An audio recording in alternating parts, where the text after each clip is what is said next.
तुम हिंदू लोग पत्थर की पूजा कैसे कर सकते हो? उस बेजान मूर्ति में भगवान रहते हैं, ये तो मजाक ही होगा। ये तो सिर्फ आपका पाखंड है। हमें तो इन खिलौनों की जरूरत नहीं होती। देवी, आपके प्रश्न का उत्तर मैं जरूर दूंगा, लेकिन क्या आप वो सामने वाली तस्वीर यहां मंगवा सकती हैं? जरूर, ये मेरे स्वर्गीय पिता की तस्वीर है। मैं उनसे बहुत प्रेम करती हूँ। बहुत सुंदर तस्वीर है। अब मेरा आपसे एक छोटा सा निवेदन है, इस तस्वीर पर थूक दीजिए। व्हाट?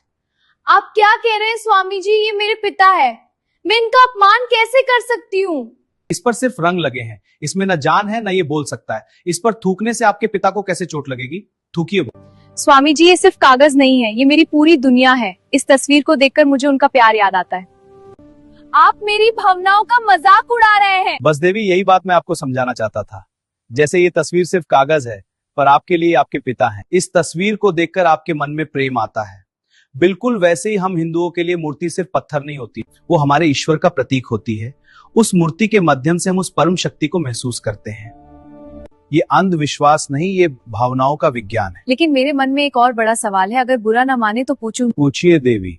पूरी दुनिया कहती है गॉड इज वन, हमारा भी एक ही गॉड है, लेकिन मैंने सुना है कि आप हिंदुओं के 33 करोड़ देवी देवता होते हैं। क्या आप लोग कंफ्यूज नहीं है? आखिर ईश्वर एक है या अनेक? सवाल बहुत पेचीदा है, एक ईश्वर या 33 करोड़ देवी देवता?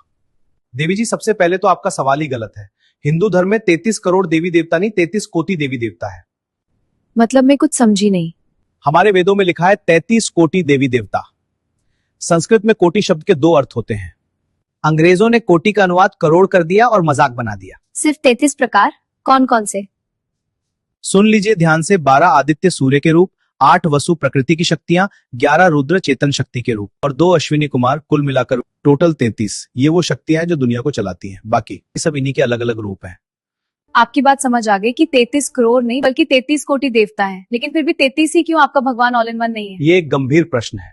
विद्या के लिए सरस्वती, पैसे के लिए लक्ष्मी, रक्षा के लिए हनुमान, इतने सारे अलग अलग भगवान की जरूरत क्या है?